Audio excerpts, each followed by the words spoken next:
Empezamos. Hoy vamos a hablar lo que se llama el panteón egipcio. Recuerden que nuestros objetivos, queridos hermanos y amigos, el objetivo de esta serie de pláticas, que faltan muchas, es demostrar, ¿verdad?, que tenemos información no hecha por humanos. O sea, ya en las primeras pláticas que tuvimos, que de todas maneras se les estamos mandando las invitaciones, todas las ligas, para aquella persona que esté ahorita recién ingresada por primera vez, pues pueda abrir esas ligas y lógicamente pueda saber de qué estamos hablando. O sea, nosotros desde la primera vez demostramos que hay hechos y hay escrituras que no las hizo el ser humano. Sí, eso ya está demostrado. Por eso aquellos que estén recién ingresados, pues busquen la manera de abrir esas ligas y se van a dar cuenta que efectivamente hay varias cosas. Pero también algo muy importante es que hay una escritura que se llama jeroglíficos, que está en el Bajo Egipto, ¿sí? Es muy importante lo que está en el Bajo Egipto. O sea, Egipto tiene dos tipos de expresiones religiosas. Una que está subterránea, o sea, Bajo Egipto, subterránea en galerías, ¿verdad?, y cámaras, y la otra que está arriba, donde hay templos y todas esas cosas que cualquier turista ahorita lo puede ver. Cualquier turista puede ver lo que está arriba. Lo que está abajo, hay pocos lugares que se pueden ver, pero los hay. Eso también ya lo demostramos en el segundo video. Pero también lo que demostramos, ¿verdad?, es que los jeroglíficos no las hizo el ser humano. El ser humano no lo hizo. Por lo tanto, es lo que vamos nosotros a fundamentar, ¿verdad?, toda nuestra información para que tengamos una especie de confirmación de lo que estamos diciendo. Bien, vamos a empezar. En este caso es En Busca de lo Sagrado número 5. O sea, llevamos ya con 5 videos, 5 textos que se los estamos enviando. Si hay alguno de ustedes que por alguna razón no ha recibido los textos, mándenos un correo. Al final de esta presentación hay un correo que se llama info@somefer.com. No se apuren, cuando terminemos ustedes lo pueden copiar, ¿verdad?, y mándenos ustedes ahí favor de enviar En Busca de lo Sagrado número X, ¿no? O sea, si les falta algo, ¿no? Bien, vamos a empezar. Nosotros en el Mesolítico podemos sin lugar a dudas precisar un avance de los moradores en las regiones de Asia Menor y regiones aledañas. Hay constancias desde el 10.000 al 6.000 años antes de Cristo, aproximadamente. El avance en la domesticación de los animales y la agricultura fue enorme. Es cierto que en algunos historiadores le acreditan formas de ritos a ciertos eventos propios de la agricultura y el sacrificio de animales, así como el fuego. Aquí lo que quiero decir es de que toda la información que tenemos del punto de vista tanto arqueológica como paleontológica y también lexicológica, ¿verdad?, es muy precaria, muy precaria, porque en estos años del 6.000 al 10.000 antes de Cristo, ¿verdad?, no tenemos suficiente información de Egipto, nada más de Egipto. No tenemos suficiente información. Sí tenemos de Asia, de Europa, de África, ni se diga, ¿verdad? O sea, de muchos lugares tenemos, pero de Egipto no. Alguna razón habrá, ¿no? Bueno, continuando, vamos a entrar ahorita a esta primera religión. ¿Por qué yo le llamo la primera religión? Porque nosotros, fíjense, los acadios, como está ahorita aquí visto, los acadios, los sumerios, mejor dicho, primero los sumerios, que sí tienen cerca en total de 6.000 o si quieren 4.000 años antes del Cristo, ¿verdad? Sí tenemos tablillas, es un lenguaje cuneiforme, nos dicen cómo eran administrados los reyes, o sea, los dominios, la agricultura, muchas cosas, mucha información, pero no religiosa, no teológica, que cuando terminemos este paquete de egipcios o Egipto, pasamos a los sumerios, pasamos a Mesopotamia. Pero quiero ahorita advertir que desde el punto de vista religioso, teológico, empezó con el rey Sargón en el año 2234 antes de Jesús. Sumando los 2000 de hoy, pues 4200, vamos a llamarle 40 años aproximadamente. Por ahí vamos. Bien, pero viene algo importante. Nosotros ya les demostramos a ustedes en otros videos, en otros textos, que arqueológicamente, conste, arqueológicamente data de 2780 años antes del Cristo la información egipcia. Vemos que abajo de la pirámide escalonada de Djeker, ahí en Saqqara, vemos hoy vemos jeroglíficos increíbles, que parte de lo que vamos a hablar en este momento, ¿verdad? Pero lo curioso es que estos jeroglíficos no los hizo el ser humano. Imposible que estos vamos a hablar ahorita egipcios, en este año de 2780, arqueológicamente tuviesen vamos a llamarle ese nivel de conciencia, ese nivel de inteligencia, no lo tenía, ¿sí?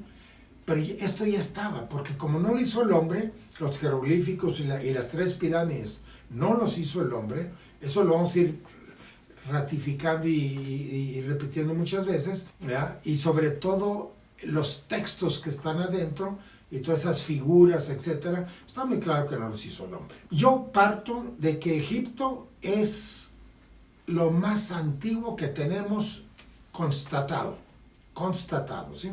No olvidemos que la teogonía egipcia obedece a 2 vertientes.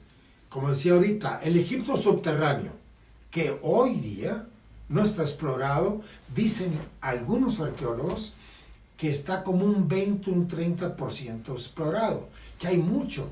Bueno, yo les voy a adelantar algo y conste que no es arqueológico ni es científico, es algo de vamos a llamarle de una visualización intuitiva, ¿verdad? Donde hay más de 3000 metros, yo digo que hasta más, de pasillos, cámaras, etcétera, en el Bajo Egipto.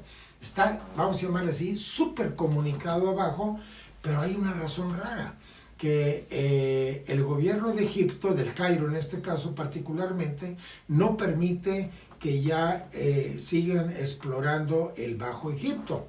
¿verdad? Nada más el Alto Egipto, en el Valle de los Reyes y de las Reinas. Y ahí anda ahorita gastando millones de dólares, ¿verdad? Arqueólogos, etcétera, porque también ese es el modo viviente de ellos, ¿no? Y están gastando dinero ahí buscando momias. No, nosotros no queremos momias, nosotros queremos interpretar los jeroglíficos, ¿verdad? Y lógicamente toda la simbología que está ahí. Entonces, viene algo también curioso. Como dice aquí, dice: gracias al aislamiento natural que tenía Egipto, se mantuvo sin comunicación hasta la irrupción de los Hicsos en el año 1674 a.C. O sea, Egipto permanecía intocable, ¿verdad? Hasta este año que entran los Hicsos, que son mesopotámicos, entran los Hicsos a invadir, No crean que a compartir cultura y esas cosas, no, a invadir, ¿no? Y de ahí en adelante empieza Egipto a caer. Recuerden ustedes que creo que en el tercer texto, en el tercer video, les dijimos a ustedes cuando leímos la pequeña Apocalipsis, ¿se acuerdan?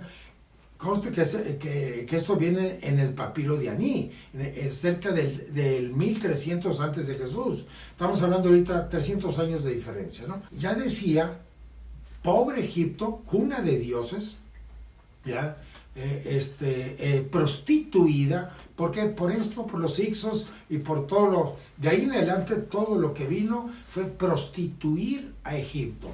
Entonces, pero afortunadamente todos los accesos eran sobre la tierra. Realmente lo de abajo fue secretamente oculto y en el buen sentido hermético, ¿sí?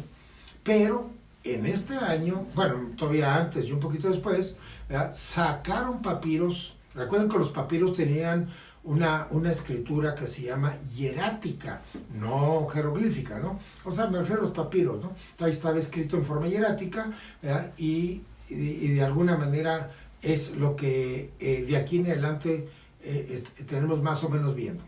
Voy a decir algo que esto es importante. Los hierofantes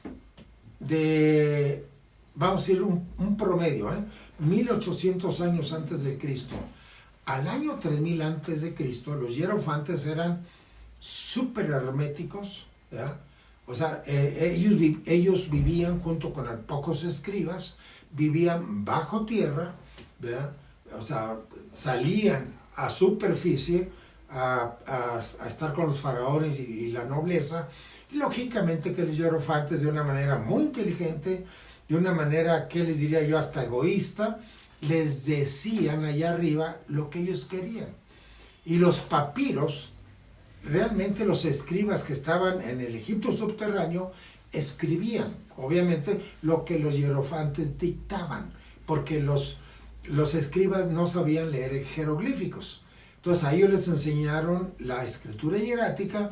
Entonces el hierofante le dictaba al escriba a la manera del hierofante, cosa muy difícil, ¿verdad?, de saber si fue textualmente correcta la traducción o no, ¿verdad?, hasta antes de Champollion.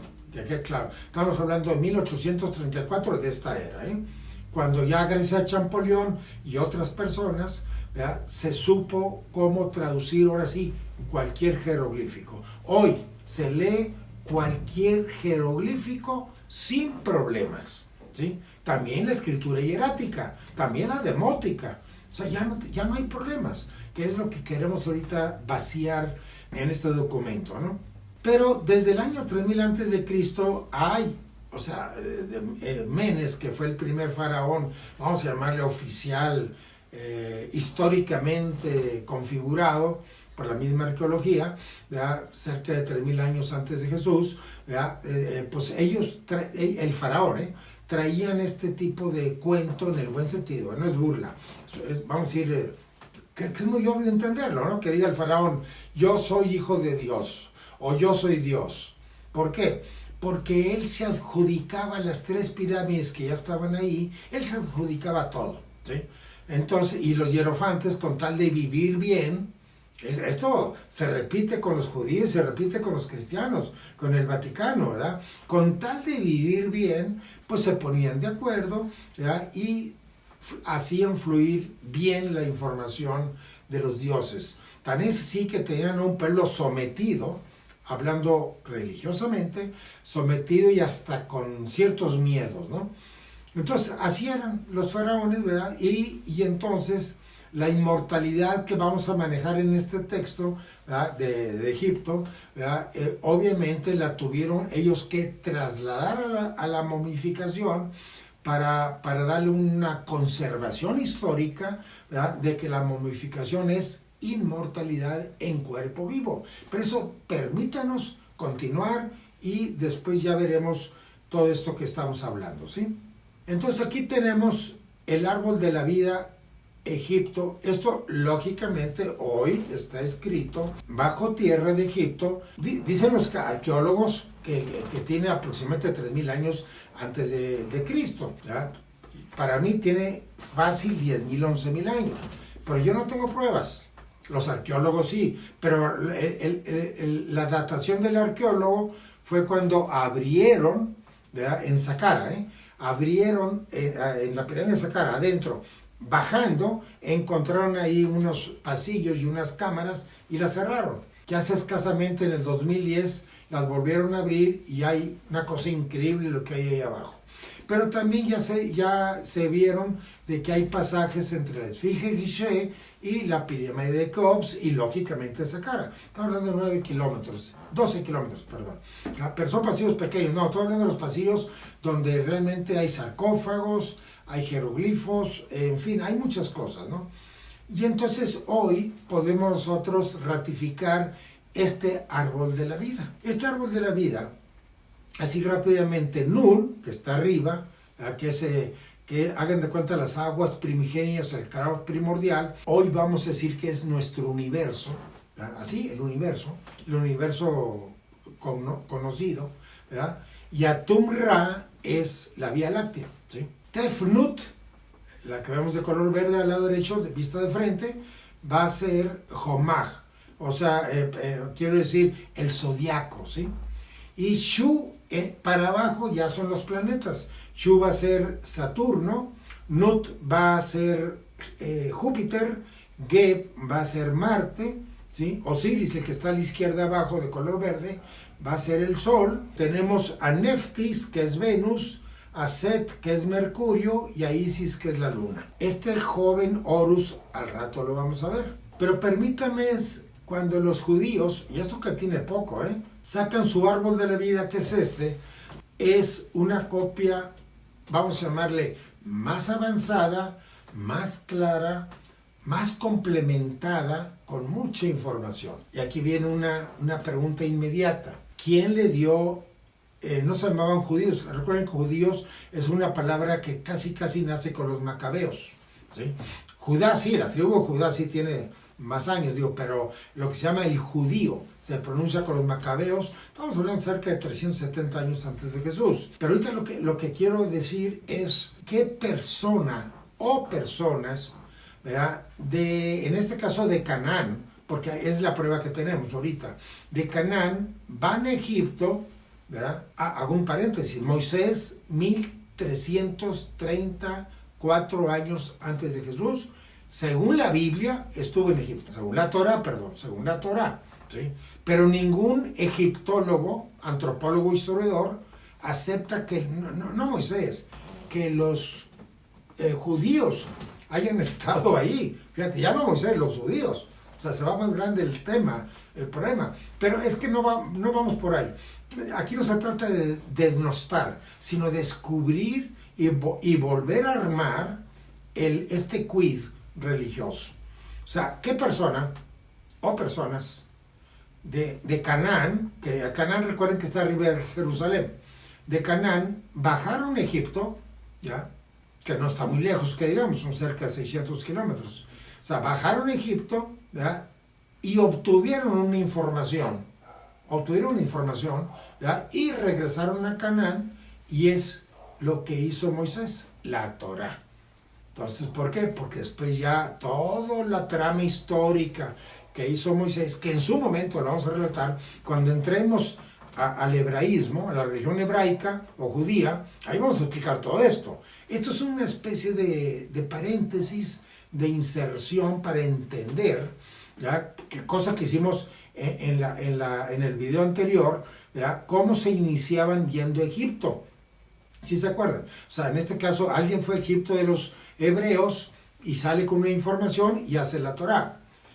Los griegos, en este caso, todavía estaba ahí Macedonia, o sea, estaban los Ptolomeos, ¿verdad? En este caso va Hesíodo, ¿verdad? Y hace su famosa historia, su teogonía, Hesíodo y hace su famosa teogonía, ¿verdad? Igual. Pero es impresionante la mitología griega, que es otro paquete que vamos a estudiar de los dioses griegos primarios, porque hay secundarios y también terciarios, por cierto, donde vamos a ver que la misma figura, el mismo modelo iniciático egipcio, ¿sí? Y también vamos a ver con los acadios, cuando vayamos a hablar de los mesopotámicos, ¿verdad? Vamos a ver que los acadios también a alguien, estamos cerquita también, bueno, más lejos, cerca de 800 kilómetros, tal vez 1000, ¿verdad?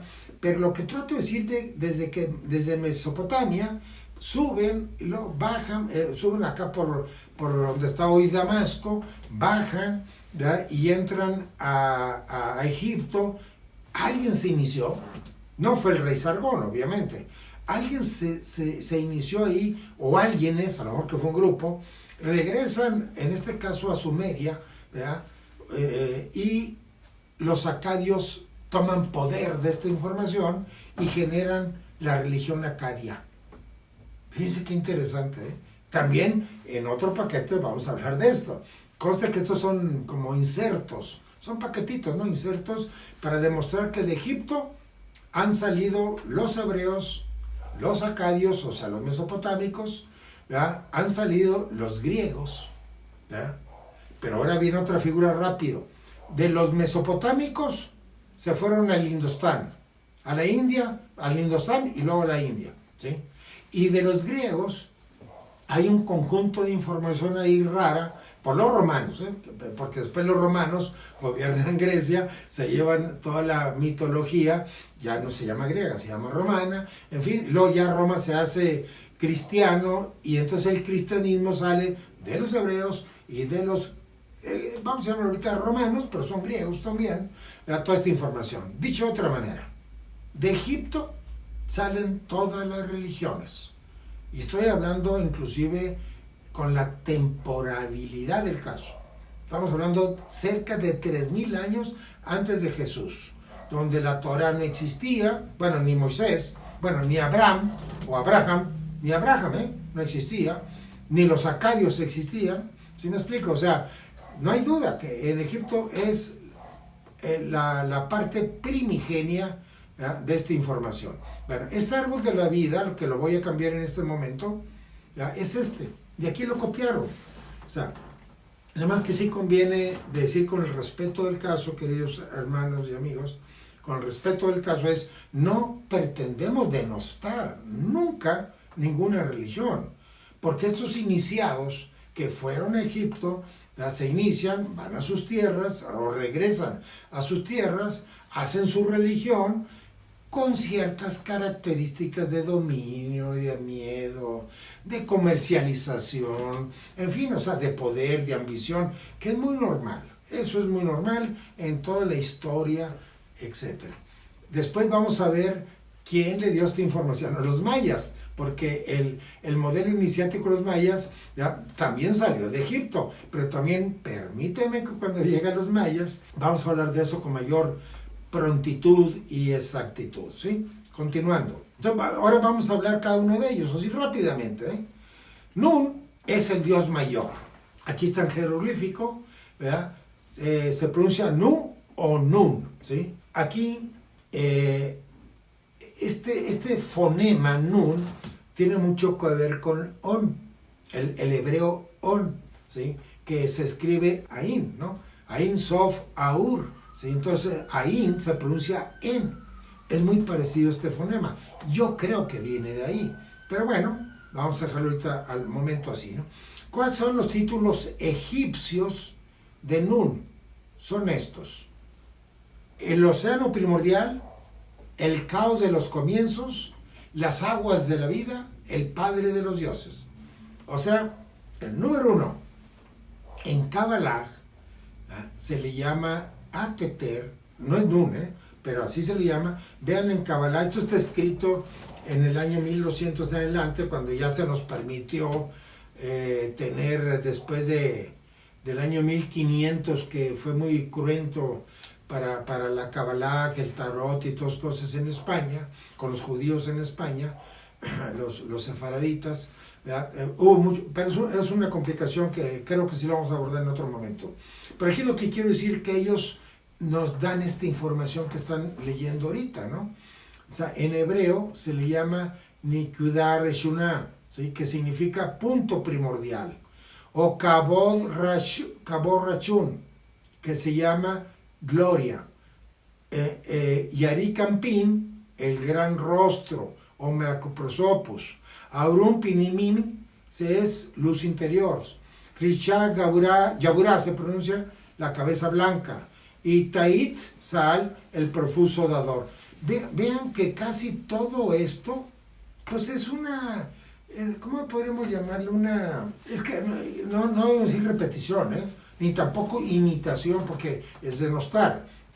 No, tratan de mejorar los conceptos para darle a Nun, o en este caso es Aketer, pero darle a Nun, ¿verdad?, esa figura total llaman el totum teos, ¿no? O sea, el Dios total, el Dios de los dioses. Que en el cristianismo no existe esa palabra. O sea, Jesús lo máximo que llegó a pronunciar fue el Padre, ¿sí? El Padre. No reconoció al Dios, que lo vamos a demostrar en su momento, obviamente, ¿no? Bien, pero hablando de Nun, ¿verdad?, que para nosotros van a ser aquellas entidades que viajan entre galaxias. Evidentemente hay cosas que no se pueden demostrar, que quede claro, no se pueden demostrar, ¿sí? Pero yo, como esto se está grabando, yo se los voy a pasar con la liga de grabación, ustedes en otro momento lo pueden ligar, ¿verdad?, con otros libros sagrados, ¿no? Pero esto es intergaláctico, por eso se le llama universal, porque es el universo, ¿sí? Pero es intergaláctico. Y de ahí vienen por ahí 2 que 3 modelos iniciáticos. Hablan que si venimos de Casiopea, que si... Bueno, Casiopea está dentro de nuestra galaxia, pero Andrómeda no. Andrómeda es la galaxia prácticamente hermana, la más cerca a nosotros, ¿verdad? 3000 años luz, ¿verdad? Pues, no es mucho para las otras demás galaxias que se manejan con números más grandes, ¿verdad? Pero en fin, pero lo importante es de que da la impresión, voy a plantearlo así, da la impresión que hay entidades, no seres, al decir ser es material, al decir entidad o ente es inmaterial. Hay entidades, ¿verdad?, según los modelos iniciáticos, llamados unas veces dioses, otros llamados Nun, como en este caso, ¿verdad?, otros llamados Anunnakis, Quetzalcóatl, Ujnapú, en fin, o sea, hay varios nombres que se les ha dado, pues, muy respetables, porque cada quien que se lo lleva a su tierra, pues lo bautiza obviamente de una manera, ¿no? Bien, esto usted ya lo tiene, pero de todas maneras yo puse en rojo lo que hoy conviene comentar para forzar este modelo de que de Egipto salen todas las religiones. Y es, claro, las demás religiones entran en un mejoramiento. ¿Por qué? Porque los tiempos y las circunstancias y las regiones permitían, obviamente, generar más información. Pero aquí, en el libro 2 del libro de los muertos, todo esto está en los libros de los muertos, dice, yo soy el hijo que emana de su padre. Yo soy el padre que emana de su hijo. ¿Se acuerdan quién decía eso? El padre y yo somos unos. Del padre vengo y al padre voy, ¿se acuerdan? Bueno, vean que poco a poco algunas religiones toman algo, pero es sorprendente cuando se demuestra que efectivamente tanto el hebraísmo como el cristianismo y también la mitología griega, que es la original, porque la romana es después, ¿verdad?, es increíble esta estructura metafísica teológica, ¿verdad?, que se maneja sacado de aquí, del libro de los muertos. Y esto no lo podemos dudar porque hoy podemos entrar, Hoy podemos entrar a estos lugares de Egipto y se puede leer. O sea, ya no hay duda de que, por ejemplo, a veces decimos, oye, Moisés, ¿de dónde sacó la información? Cuando él habló con Dios o cuando él estando solo le hablaron otras voces, pues dice, oye, pues estaba solo. Pues ¿cómo? Bueno, entonces la fe hace que le creamos a Moisés lo que él dice, ¿sí? Pero aquí no, aquí no son voces, aquí son escrituras jeroglíficas de las cuales, eso sí, hay que darles una interpretación correcta. En eso estamos de acuerdo, ¿sí? Bien, pero este Nun, donde también es el caos de los comienzos, ¿sí? ¿Por qué se llama el caos de los comienzos? Porque se supone que todo lo que está en el universo, para nuestro entendimiento, es un caos, no para ellos. Estas entidades que viajan, que le llaman jardineros del espacio, extraterrestres, como sea, ¿verdad? Ellos, digo, tienen su propio caos, pero no es el nuestro. Pero nosotros sí estamos en caos porque no entendemos nuestra configuración celestial, ¿sí? Igualmente, cuando decimos las aguas de la vida, recuerden que en todas las religiones, hermanos, sin excepción, todas las religiones, y los modelos iniciáticos, agua es mente. Es muy importante, agua es mente, ¿sí? Hace rato, bueno, ahorita vamos a ver otro tipo de agua mejor, para no regresarme, ¿no? El Padre de los dioses, fíjense nomás, el Padre de los dioses. Bueno, estamos hablando evidentemente de una entidad, extremadamente lejos en la configuración evolutiva del ser humano, muy lejos. Es intergaláctica, vamos a llamarle. Esa es mi proposición, que es intergaláctica, ¿no? El océano ya es agua, pero más abundante. El océano primordial, o sea, el origen mental del universo. Lo que los hindúes llaman Akasha y los masones Acacia. Pues que es el mismo fonema, evidentemente, ¿no? En cambio, hoy, dice aquí, actualmente se interpreta como el espacio sideral. equivalente a los 3 aines del judío cabalista. Si se acuerdan, él es Ain Sof, perdón, Ain primero, Ain Sof 2 y 3 Ain Sof Aur en hebreo, y en arameo se pronuncia En Sof y En Sofor. O sea, pero estos señores de la Kabbalah, bueno, vamos a ponerle un número cabalístico. Quiero decir que ellos, los cabalistas, dicen que a partir del año 1200 de esta era, ¿ya?, se configuró todo esto, pero que de boca oída viene desde los tiempos de nuestro padre Abraham, dicen ellos, ¿eh? Pero aún, ¿saben cuándo se sitúa bíblicamente Abraham? En el año 1900 antes de Jesús, ¿sí? Se ubica Abraham. Todavía sí, dándole crédito, todavía los egipcios están mucho antes, casi 1000 años antes de Abraham, ¿eh? Vean lo que estamos diciendo, ¿eh? O sea, esto es muy importante darle este crédito histórico que tiene esto, ¿no? El Padre Celestial de los cristianos, el Aura Mazda de los acadios, el Tepeu Cucumás de los mayas.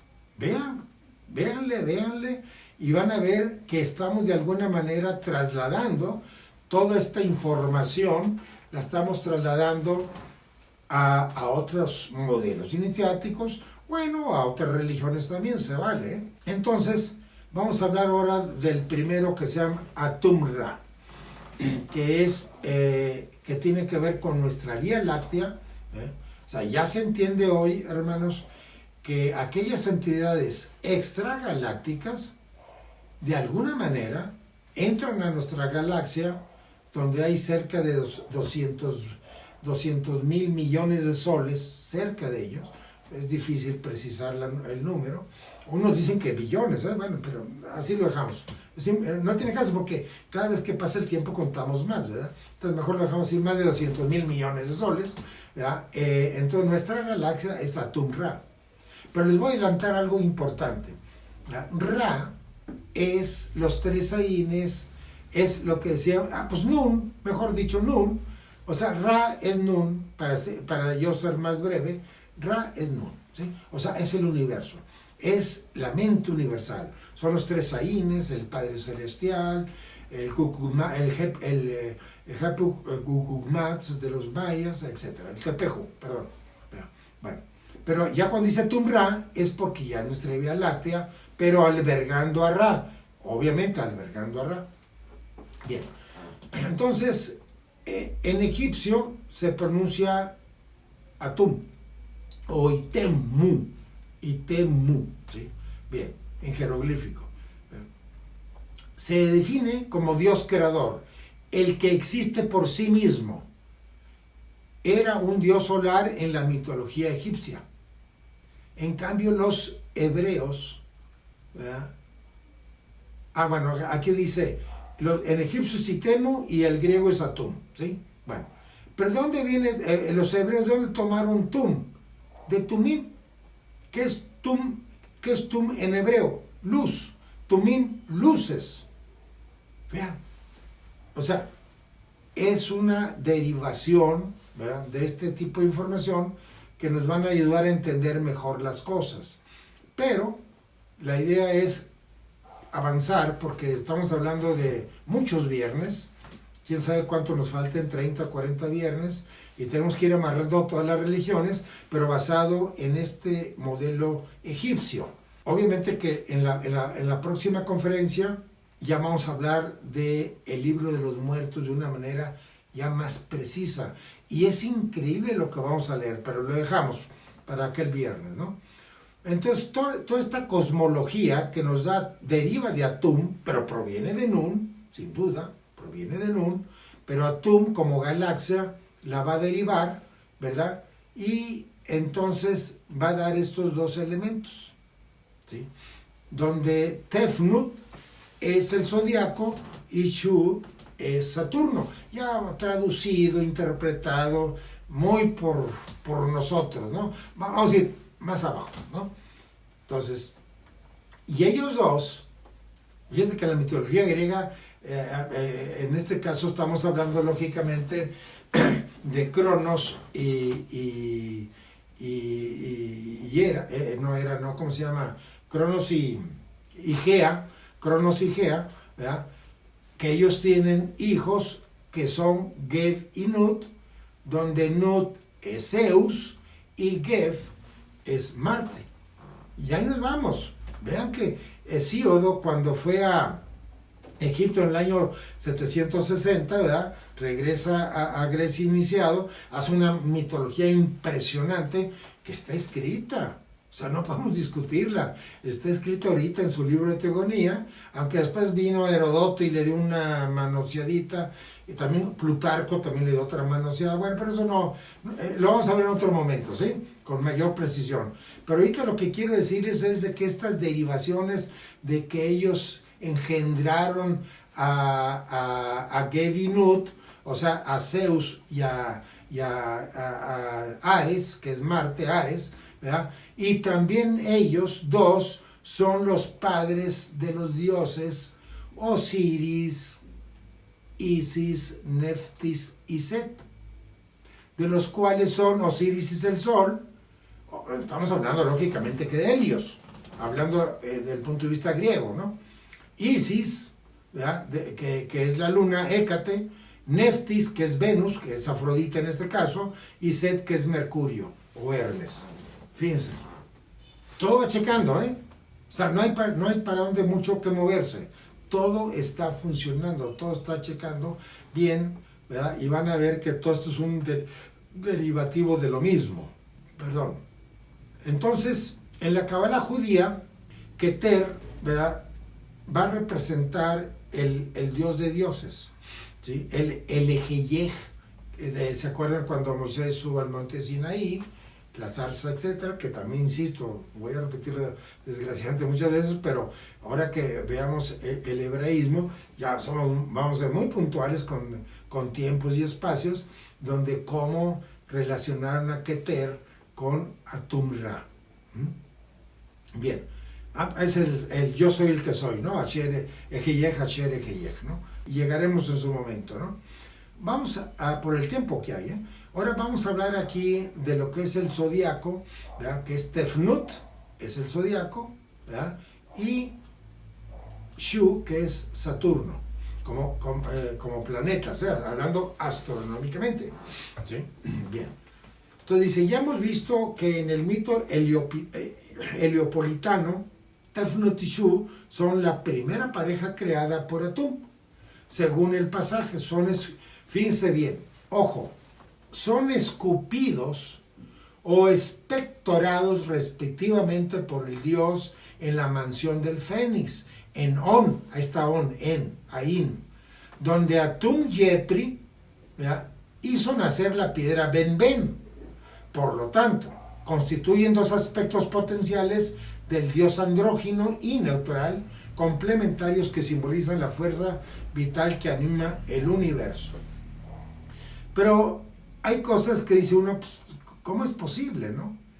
Fíjense, escupidos o espectorados esos dioses.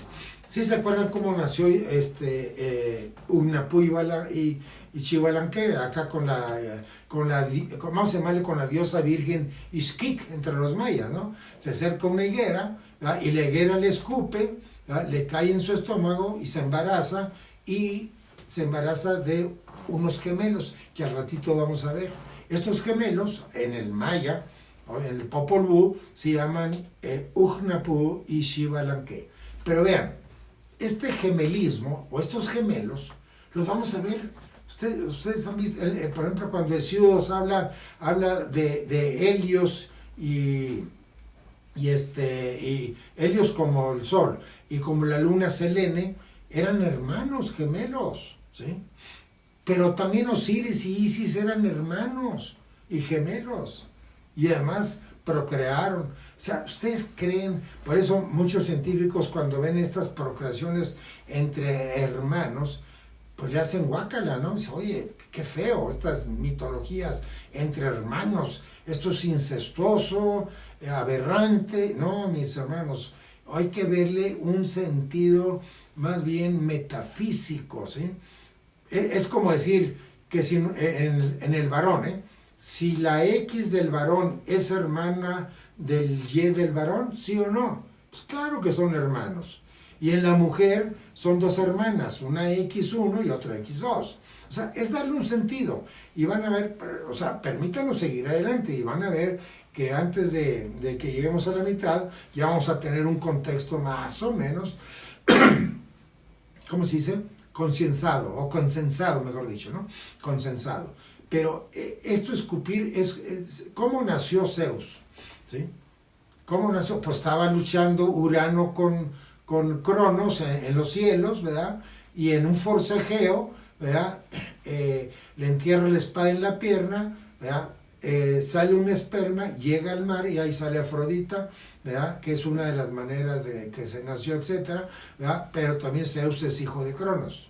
O sea, ¿a dónde quiero llegar? Ese escupitazo o esa expectoración tiene que ver con una eyaculación, pero por favor entendamos, por favor, es una eyaculación teológica, teúrgica, no común y corriente. No obstante, el reino animal y el reino humano repetimos esta historia en la conservación de las especies. Pero aquí no, aquí estamos hablando realmente de una especie de configuración, ¿verdad? Metafísica, celestial, teológica de dioses, ¿verdad? Pero de ahí nos viene toda esta información, ¿sí? Bien, pero vean lo que significa ben. Esta palabra, y así está escrito en el libro de los muertos, la piedra ben. ¿Qué es ben? Piedra ben significa piedra brillante, es un concepto del antiguo egipcio, origen teúrgico para la alquimia, el ave fénix y la piedra de los filósofos.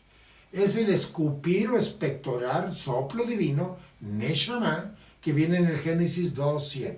El soplo divino aquí va a ser el papel de escupir, de espectorar en este caso, ¿verdad? No escupir, sino de espectorar, ¿no? Para los mayas es la saliva de Ixquic, que es la que acabo de explicar. ¿Pero qué significa Eben en hebreo? Piedra. ¿Cuánto vale en gematría Eben piedra? 10. Pues ese es el árbol de 10 dioses, 10 conciencias divinas y 10 etcéteras, ¿sí? Vean todas las coincidencias y llega un momento que dice, no, pues sí, todo está hecho de lo mismo, ¿no? Y aquí empiezo a hablar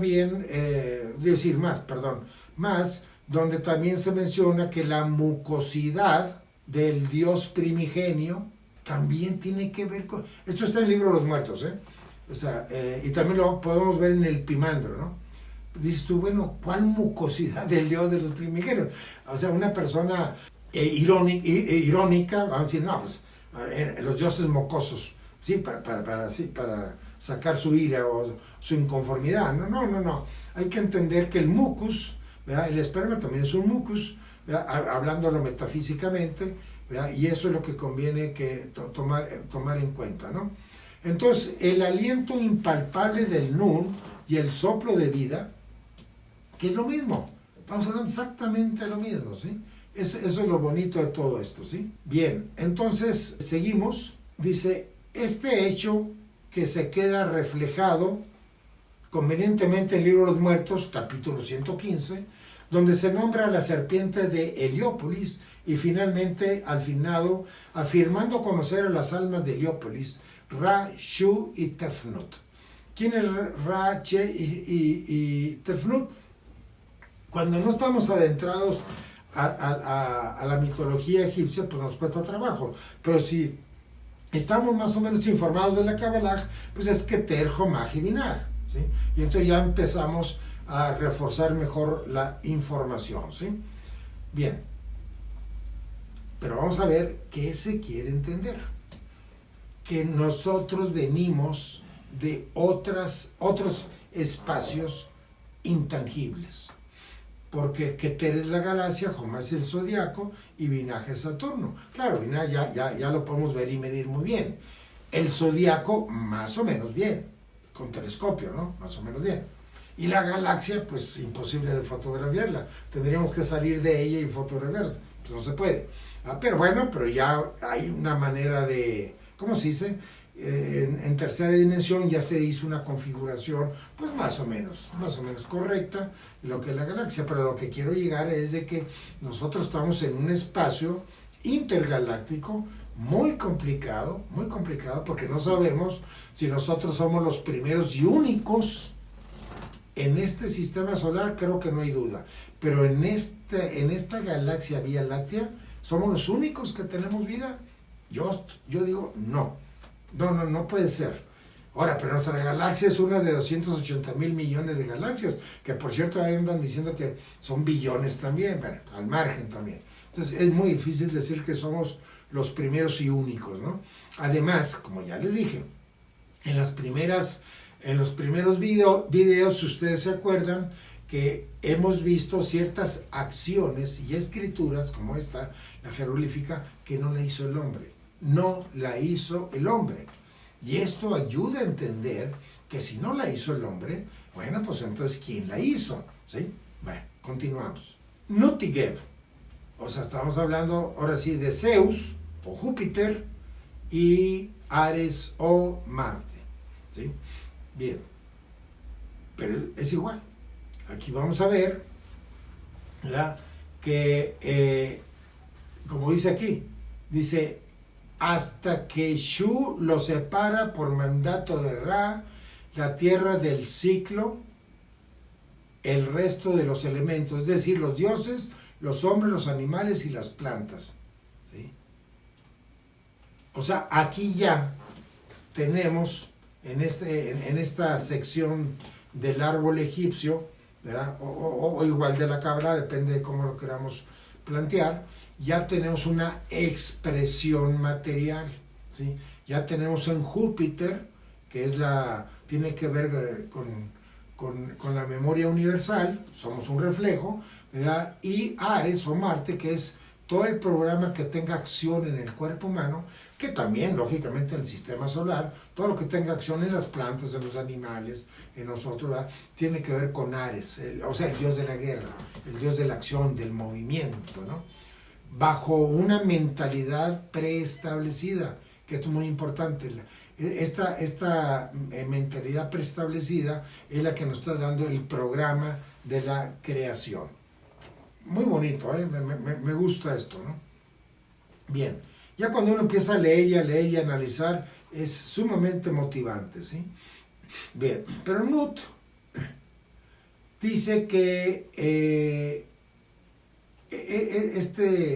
hasta aquí, dice, la diosa Nut, de origen controvertido, pudo ser una antigua divinidad de la tierra a la que se encomendaban los difuntos, o que al menos en algún momento cumpliera este cargo. O sea, esto ya lo hicieron, cosa que no supe advertir al principio de la plática, hermanos, es que aquí los arqueólogos, que ya pueden traducir y leer, ahora sí, muy bien, los jeroglíficos, los jeroglíficos, ¿verdad? Ponen sus traducciones, sus interpretaciones, ¿verdad? Y por lo tanto, pues obviamente, al ver esto, nosotros como que choca, ¿no? Como que no le entendemos, ¿verdad?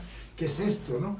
Bueno, pero más quiero advertir, es una advertencia. Esto no está en los libros de los muertos. Es una participación, es una interpretación de algún arqueólogo, o bien algún intérprete, vamos a llamarle, de todo esto, ¿sí?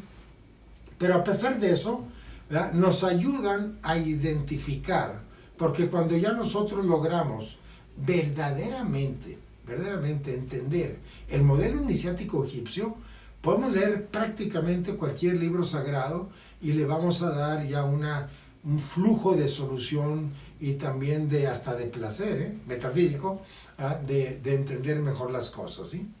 Bien, entonces aquí vemos, por ejemplo, que los textos de las pirámides dice que en este caso estamos hablando lógicamente de Nut y de Geb, dice, personaliza a Geb con el sarcófago y a Nut con la tapa de este. O sea, que cuando vemos un sarcófago, la parte donde entra el muerto, en este caso, ¿verdad? Es Geb, ¿verdad? Y Nut es la tapa, ¿sí? Pero vean la inteligencia, vean el nivel de inteligencia de hace más de 3,000 años, antes de Jesús, 5,000 en total. Fíjense el grado de inteligencia. ¿Qué es sarcófago? ¿Qué es sarcós?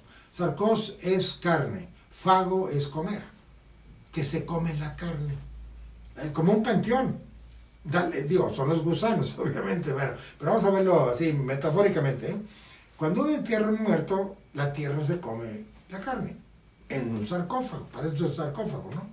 Y la tapa va para que no salga, fíjense cómo lo pensaban, para que no saliera, la tapa es no es un impedimento, no se entiende eso, ¿no? Está tapado con la orden celestial, que es Nut, que es Zeus.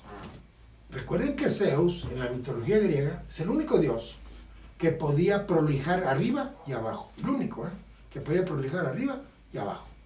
Entonces, por eso, aquí Nut va a representar a Zeus, ¿verdad? Y Geb a Ares, ¿verdad? Y aquí ya podemos juntar muy bien lo que se pretendía explicar, ¿verdad? Esta acogida en el mundo del más allá. Pero voy a repetir algo muy importante, hermano, muy importante. Los hierofantes, como hoy, tenían, y hoy tienen cierto tipo de religiosos, tanto hebreos, o sea, judíos, ya podemos decir judíos, y también, vamos a llamarle cristianos, ¿verdad? Que tienen una información impresionantemente clara, pero no la pueden decir, no pueden, no la enseñan. Díganme qué sacerdote o qué obispo o qué cardenal nos enseña cómo regresar al Padre. No, o no lo saben o no lo quieren enseñar. Ahorita vamos a discutirlo. Pero cuando menos hay esa doble posibilidad. O no lo saben o no quieren decirlo, ¿verdad? En cambio aquí, igualmente, los hierofantes, equivale al sacerdote, ¿verdad? Los hierofantes que vivían prácticamente en el Bajo Egipto, ¿verdad? Cuando se iban arriba, o sea, salían a tierra, a hablar, lógicamente, a convivir con el faraón y con la clase noble, militar, pudiente, etcétera, pues hagan de cuenta que les iban ahora sí, a narrar los cuentos, las leyendas, ¿no? Entonces, cuando ellos subían, pues daban sus leyendas y los tenían entretenidos, ¿verdad? Y esto hasta la fecha, cualquier religión hace sus cuentitos, ¿verdad? Para entretener a la gente, ¿verdad? Para mantenerla en un status quo, ¿verdad? Religioso, ¿verdad? También los hierofantes del Antiguo Egipto, ¿no? Les decían ciertas cosas, pero ¿ustedes creen que los hierofantes les iban a decir lo que verdaderamente sabían ellos? Ni a los faraones, ¿sí? Pero hay que entender que también los faraones, a partir de Menofis IV, que fue Akenatón, que quiso monoteizar a toda la teología egipcia, le fue como feria, por cierto, el mismo año de Moisés, a lo mejor que fue él, ¿verdad? A lo mejor, eso lo veremos en otro momento, ¿no? Pero lo que quiero decir es de que desde Akenatón a la fecha, ¿verdad? Egipto se volvió una ramera. La prostituyeron los hicsos, los nubios, después los ¿cómo se llama? Se llama el nombre, los sumerios, ¿verdad? Y luego los árabes ahorita, los ptolomeos, se me estaba olvidando, los ptolomeos, ¿verdad? Y en fin, o sea, ya está prostituido eso, ya está perdido, dicho de otra manera, ¿no? Pero tenemos la gran ventaja. Hoy existe bajo tierra en el Egipto, en sus pasillos, en sus cámaras, toda esta información. Fíjense qué gran ventaja tenemos, ¿no? Bien. Por lo tanto, iconográficamente Nut, o sea, Zeus, se considera con la madre del sol. O sea que Zeus, para los griegos, es el padre de Horus, ¿verdad? De Apolo, disculpen. De Apolo, pues sí, Hesíodo se lo llevó bien, se lo llevó muy bonito en su famosa teogonía, ¿no? Pero en fin, todo esto, ojalá lo puedan leer en otro momento, yo sugiero leer más de una vez, porque y hagan comparativos, sobre todo con la griega, que es muy, muy vasta y muy clara, a pesar de que es metafórica. A pesar de eso, vale la pena realmente hacer estos comparativos, ¿no? Bien, recuerden que cuando Aní, su famoso papiro de Aní, que saca el libro de los muertos, ¿verdad? Lo saca en una escritura que se llama hierática, ¿verdad? ¿Quién se lo dijo? Porque era un escriba de la realeza, así se ha mencionado, ¿eh? Yo estoy seguro que no, era un escriba del hierofante, pero arqueológicamente le tildan a Aní como un escriba de la realeza, para como sea. Aní, cuando saca ya a la superficie de la tierra, saca el libro de los muertos, ¿verdad? Hasta después de Champollion, mucho después, nos dimos cuenta, hablando en plural como ser humano, o se dieron cuenta, mejor, los investigadores, que el papiro de Aní no tiene la continuidad con los jeroglíficos bajo tierra, sobre todo abajo de la pirámide de Saqqara. Y entonces uno se pregunta, caramba, ¿será que lo truqueó el hierofante que le dictó a Aní, o Aní era el hierofante? Tampoco lo sabemos, es muy difícil de precisar eso, Bueno, pero lo importante es que esta escritura hierática, si no tiene el orden, sí concuerda, o sea, la traducción sí es más o menos, casi toda es correcta la traducción, pero no el orden. ¿No será que a propósito lo desordenó Aní para subirlo a la parte, vamos a llamarle, pública, bueno, pública pero de alcurnia, elitista, obviamente, ¿verdad? Y lo entregó ahí arriba, ¿no? En el sabido y consabido pretexto de que pues, no le iban a entender. Y cosa que es cierto, porque cuando descubren el papiro de Aní, wow, no se le entiende. Hasta que no se tradujo y empezaron varios historiadores a darle otra interpretación, y resulta que hoy ya tenemos más o menos un modelo más o menos de interpretación.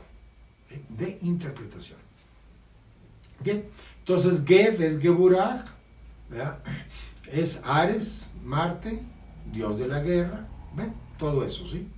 Estos números yo los dejé, pero hay que tener lógicamente el libro de las pirámides o texto de las pirámides para poderlos corroborar, ¿verdad? Pero lo pongo para que vean que tiene un fundamento, no está inventado, ¿no? Es el fundamento, ¿no? Bueno, entonces, ahí tenemos pues, varias situaciones muy interesantes, ¿no? Vamos a pasar a este personaje que es el logo solar de todas las religiones. A propósito, pues le voy a dar más énfasis, ¿no? Osiris es Jesús el Cristo, es Ujnapu, es Horus, es un Horus. Después vamos a ver el Horus, ¿se acuerdan? Que le dije al rato vamos a hablar de Horus, ¿sí? Porque Osiris tiene un hijo sin falo y ese es el Horus, pero hoy déjenmelo terminar así. Entonces Osiris es Krishna, Ujnapu, Viracocha, Irán Aviv, o sea, todos los logos solares de todas las religiones son Osiris, ¿sí? O Tiferet para los cabalistas, ¿no? Entonces, aquí le vamos a dar un énfasis porque estos cuatro son hermanos. Osiris, Isis, Set y Neftis son hermanos, ¿sí? Bien, donde en el árbol de la vida Osiris es Tiferet, Netzach es Neftis, Hot es Set, ¿verdad? Y Yesod es Isis. Para aquellos que ya tienen avanzada la Kabbalah, pues lo van a relacionar muy rápido, ¿no? Obviamente. Pero yo dejé esto a propósito, que viene realmente en los libros originales. Dice que nacen durante los días epagómenos, ojo, epagómenos,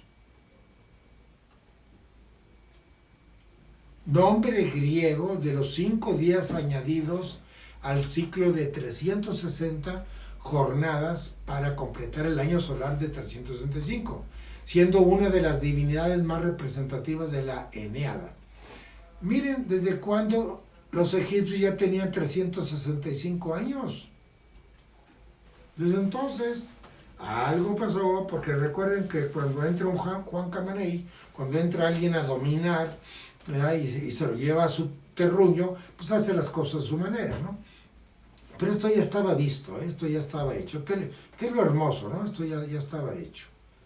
En definitiva, estos dioses, dos pares de gemelos que se casan entre sí, constituyen el principio histórico y el orden político, y según algunos autores, podrían simbolizar las luchas entre el Alto y Bajo Egipto acaecidas en el periodo predinástico. Esto merece una muy buena explicación. Esta gemelización la vamos a ver en todas las religiones. Bueno, aquí en los mayas ya cité los primeros, que es Ujnapú y Xibalanque, pero aquí en el náhuatl, aquí con los mexicas, que es Huitzilopochtli y Coyolxauhqui, hermanos gemelos. ¿Sí? Pero también, ¿dónde nos va? Horus también hermano gemelo, como era Osiris, el hijo, era de Isis, nace de Isis, obviamente, también. Hay una gemelización un poquito tal vez forzada, ¿verdad? Pero entre los griegos ya dijimos que era Apolo y Selene, ¿verdad? Helios y Selene, al principio lo dije mal, es Helios o Selene, o Apolo y Hécate. En fin, ¿verdad? Pero aquí hay dos Egiptos que hay que tener mucho cuidado, ¿no? Arqueológicamente, el Alto Egipto es el que está en Luxor, donde estaba Tebas, si se acuerdan. Ahorita ya no se llama Tebas, no está Luxor ahorita, y entonces Heliópolis, todos esos lugares, ¿verdad? Ese es el Alto Egipto, donde dicen los arqueólogos que el faraón y todo su séquito en invierno iban a pasar allá porque era más caluroso, ya que Egipto era más frío, ¿sí? Pero no, y además tenían dos coronas. O sea, el faraón cuando tenía, se llama Tej, cuando tenía las dos coronas, una egipcia, una del Alto Egipto y otra del Bajo Egipto, creían que era una, lo que es Tebas, y la otra lo que es el Delta, o sea, ya la parte cerca del Mediterráneo, que es el Bajo Egipto, donde está el Cairo, el Valle de Gizeh, ¿no? Es el Bajo Egipto. Pues no, esa es la parte arqueológica, pero la parte realmente de investigación metafísica, teológica, el Alto Egipto era todo lo que estaba en la superficie, todo lo que estaba en la superficie del Alto Egipto, y todo lo que estaba por debajo de la superficie, lo que estamos hablando ahorita, los pasillos, las cámaras, y que falta mucho por descubrir, pero mucho falta por descubrir. Ese es el Bajo Egipto. Acuérdense de mí, no van a pasar 20 años, ¿verdad? Y vamos a ver que el Bajo Egipto, el subterráneo obviamente, ¿verdad?, va a tener mucha información impresionante. Entonces, bueno, ya con sí ya está bien, pero viene lo importante. Ahorita vamos a ver la famosa muerte de Osiris. Osiris es por excelencia el legitimador del reino de Egipto, y junto a su hermana y esposa, Isis, representa todos los aspectos beneficiosos y el amor familiar. Obvio, porque ya estamos hablando de una parte, vamos a llamarle básica o baja, ¿verdad?, donde nuestra humanidad nos estamos debatiendo en todo esto, ¿sí? Pero resulta que Osiris va a representar el renacimiento, y Set va a representar el desierto, o si quieren la tierra roja, como dicen ahí, llamada de Sheret, ¿verdad? Bueno, o la sequía.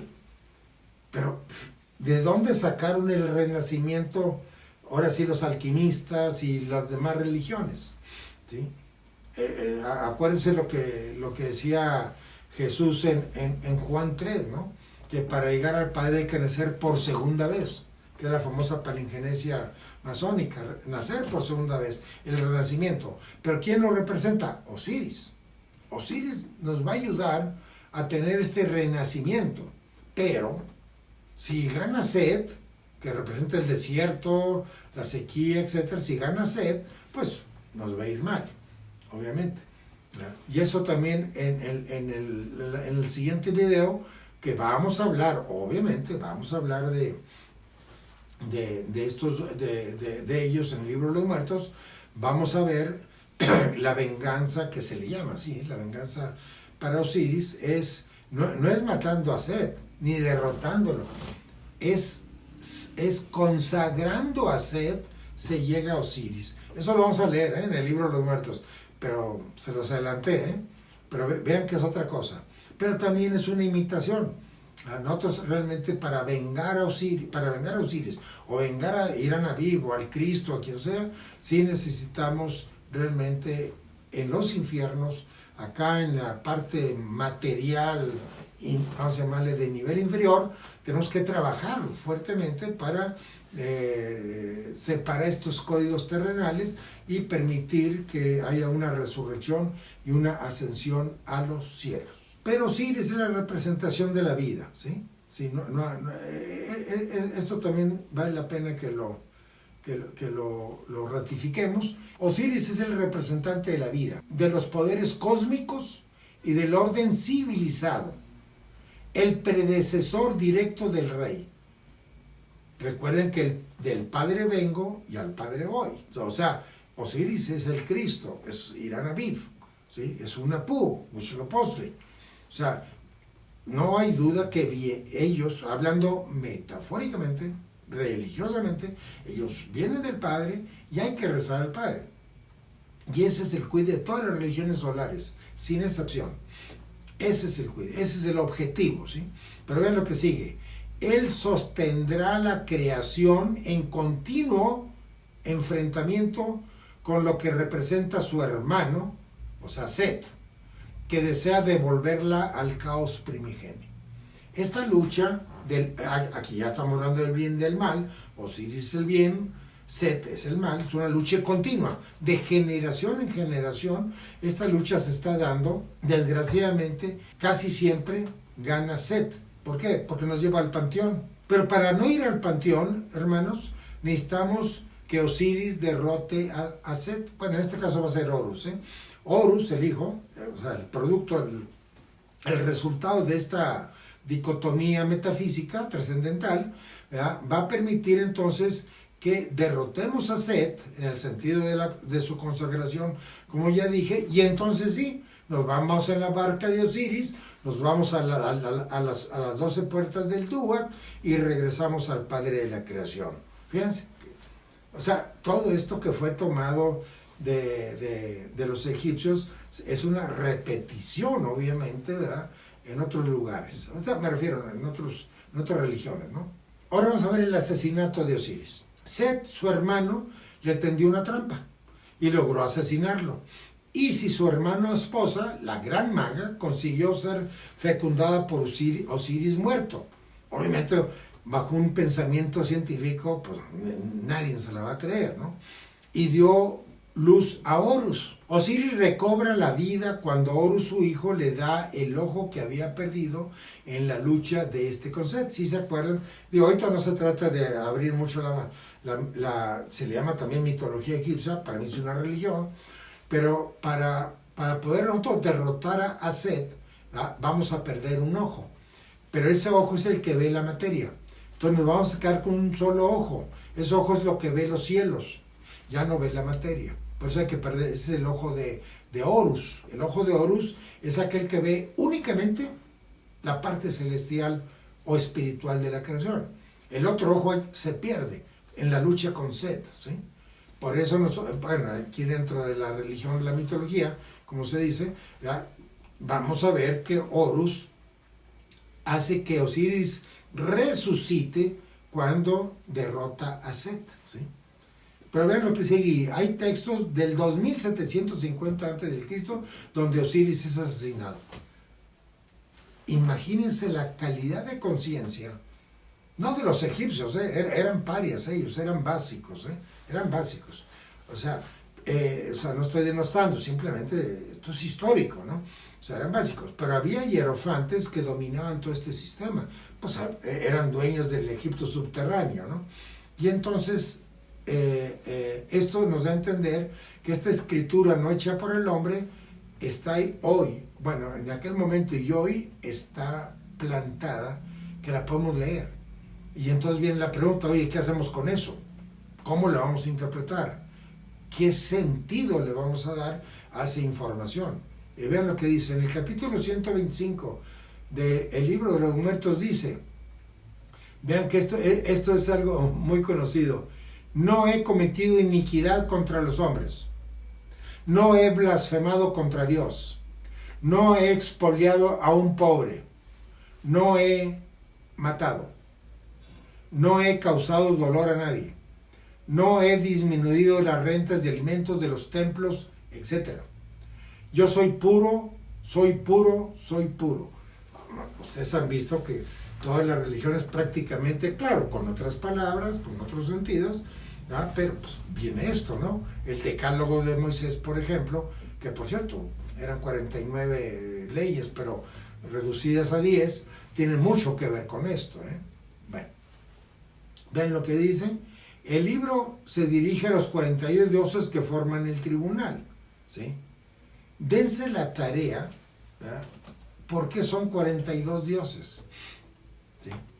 Y el número 42 en la Biblia, tanto en el Antiguo como en el Nuevo Testamento, viene muchas veces el número 42. ¿Qué es el 42? ¿Qué son los 42 dioses? Es el 21 par, es el cromosoma 21 par. Quiere decir que nosotros ya de los 42 pares, de los 40, voy a corregirme, de los 23 pares, incluyendo el sexo, 22 pares son los que verdaderamente tienen toda la memoria de la genealogía, tanto material como inmaterial del ser humano. Entonces, de estos 22 pares, que son los 22 senderos del árbol, ¿verdad? Ahora sí, de la Cábala, salido de este árbol egipcio que acabamos de mencionar, ¿verdad? Entonces, nosotros para poder salir, o empezar a salir, perdón, de Malhut y entrar, hagan de cuenta, al sendero 22, o sea, al último sendero del árbol de la vida, que es el 22, necesitamos ya desarrollarlo. Quien lo desarrolle ya tiene un par sobreseído, entonces ya tiene 21 par por delante, ya hizo uno de los 22, pues le quedan 21. Estos son los 42 dioses. Quien logre en el sendero 32 del árbol de la vida, en el tarot se llama el mundo, ¿verdad? Entonces quien logre en ese sendero que va de Malhut, que es la tierra, a Yesod, que es Isis, en este caso, que es la luna, ¿verdad? Que es Yesod, entonces ya logró desarrollar, vamos a llamarle, el par número 22. Entonces, si ya lo logró, entra al 21. De ahí viene el síndrome de Down. De ahí vienen, con el respeto, hermanos, porque el síndrome de Down es una enfermedad muy respetable y hay que entenderlo, muy respetable, y hay que ayudar a los niños o niñas que tengan esa enfermedad. Pero estoy hablando ahorita metafísicamente.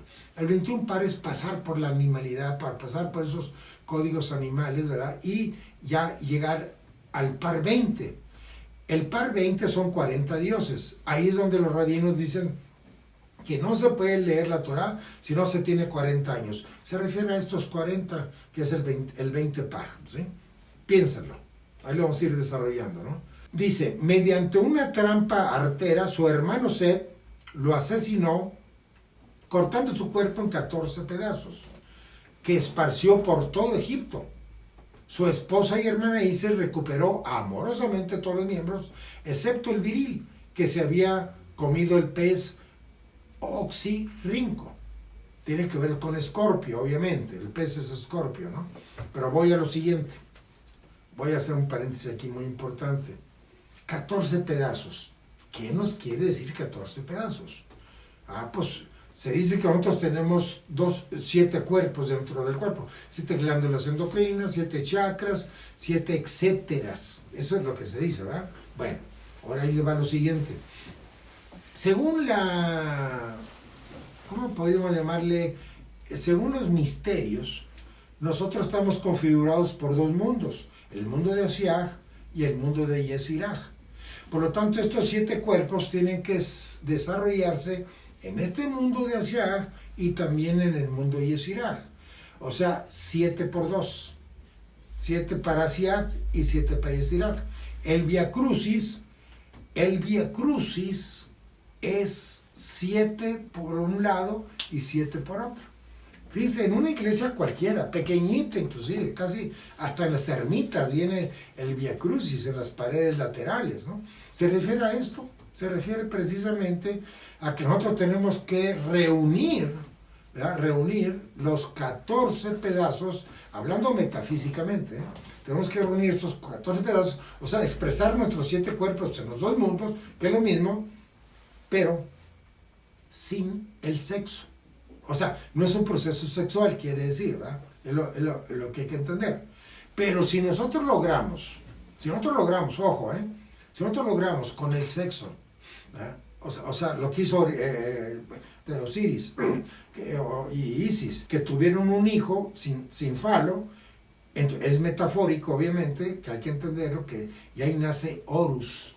Este Horus, que me voy, acá que es rápido, me regreso aquí, este Horus, hasta así lo mencionan en el libro de los muertos, es una entidad peculiarmente muy interesante. Aquí está Horus el joven, rey de Egipto, sale de Isis y de Osiris, ¿sí?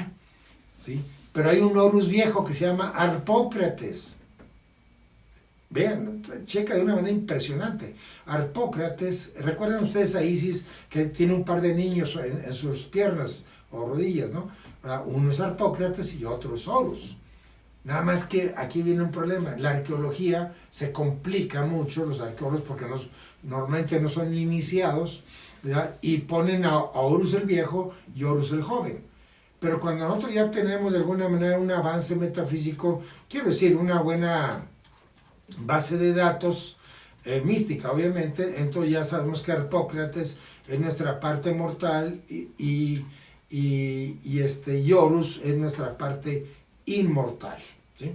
Bien, entonces dice así textualmente: con la ayuda de su hijo adoptivo, estoy empezando aquí, Anubis lo embalsamó y posteriormente Isis, aquí viene la famosa embalsamiento de las momias, ¿no? Y posteriormente Isis, con su poderosa magia, logró insuflar nueva vida al cadáver momificado de Osiris. Insuflar, lo que se llama Nefesh Hayah, capítulo 2 del Génesis, versículo 7. Así, Isis pudo concebir un hijo del resucitado Osiris, a Horus, ¿sí? Eso es lo que tenemos que hacer nosotros. Tenemos que tener un segundo nacimiento que se va a llamar Horus, hablando metafóricamente, ¿verdad? Dentro de nosotros mismos, ¿verdad? Con esta expectoración o salivación metafísica, ¿verdad? Pero tenemos que tener presente a Osiris y a Isis. ¿Quiénes son? El sol y la luna, en todas sus vicisitudes de todas las religiones. Estamos hablando de unos solos, pero cada religión se la llevaron a su manera, ¿no? Pero ¿cómo lo vamos a lograr? Con esta diosa muy complicada que es Neftis, porque es Venus, es Nesaj, es Afrodita, ¿sí? Donde dice que Set es el dios de la esterilidad, enemigo de Osiris, mientras que su esposa Neftis comparte funciones con Isis, la ayuda en la resurrección de Osiris. Vean, ahí está una clave. O sea, Netzach y Hod no pueden tener familia. Hod es estéril, ¿verdad? Y Netzach, que es Afrodita, es fértil. Ellos no pueden tener hijos. Ahí está el hermafrodita. Pero está hablando de hijos metafísicos, ¿eh? Estamos hablando ahorita de cómo llegar a los cielos, cómo rezar al Padre Celestial. Entonces tenemos que darle un crédito celestial, no mortal, ¿no? Entonces nosotros necesitamos juntar a Afrodita con Ares. Entonces ahí sí ya, juntando a Afrodita con Ares, ya podemos desprendernos, hablando ahorita metafóricamente y simbólicamente, desprendernos de este plano para continuar el viaje en la barca de Osiris para llegar a las 12 puertas del Dúa. Entonces, aquí hay un problema muy serio con Neftis, que es el amor, el deseo. Y luego viene la pregunta inmediata: oye, ¿cómo le hago si es el amor y el deseo? ¿Sí? Y aquí es donde se pierde la humanidad, donde emplea, no se pierde hablando negativo, se pierde en no subir a los cielos porque usa a Netzach, el amor, con placeres. mundanos, lógicamente terrenales, materiales, en lugar de usar un amor alquímico que tiene que ver con la inmortalidad, la resurrección y la ascensión. Pues ya viene Set, obviamente que es, estamos hablando de Jod en el árbol de la vida, que es el Tot Hermes griego, ¿verdad?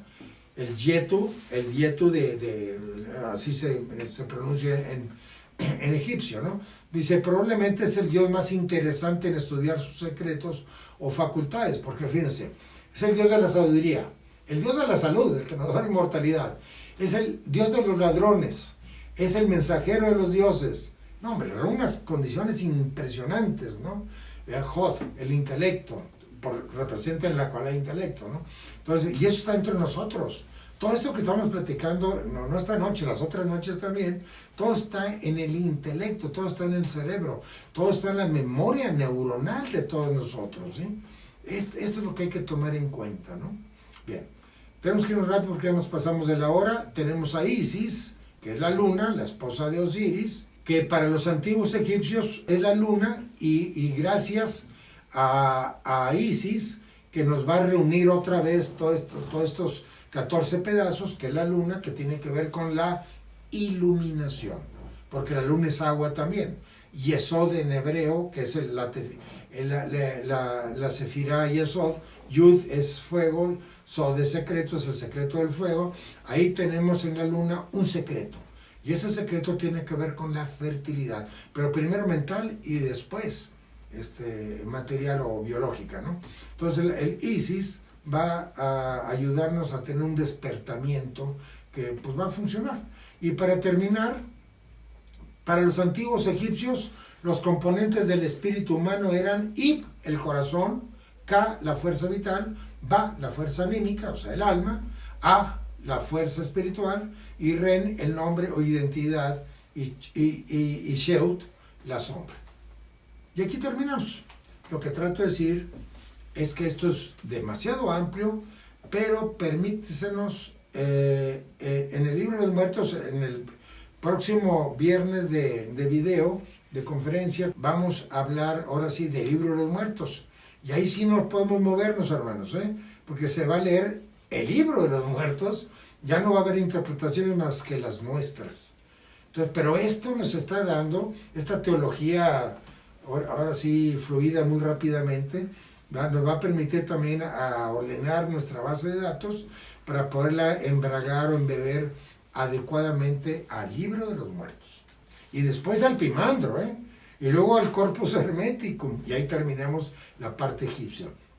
Yo sé que es rápido, y yo sé que es así, ¿cómo se dice? Atropellante mucho esta información, pero si lo empezamos a leer y a estudiar y todo, y aquí tenemos nuestro correo, el que ven aquí abajo en Somefer, info@somefer.com, pues escríbenos. Si ya recibieron todo esto, si quieren el libro de los muertos, se los podemos enviar, obviamente, ¿sí? Lo que sí nomás pídanos cosas ya hechas, ¿sí?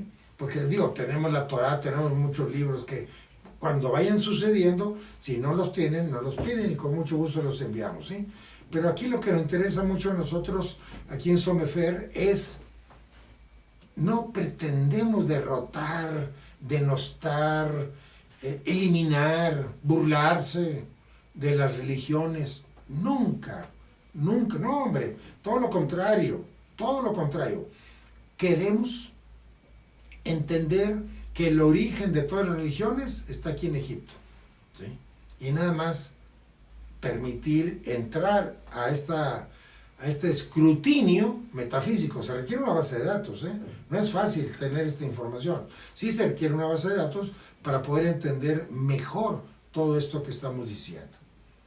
Pues bien, con esto doy fin a mi plática, terminamos, pues muchas gracias, cierro el Zoom y nos vemos el próximo 16 de octubre.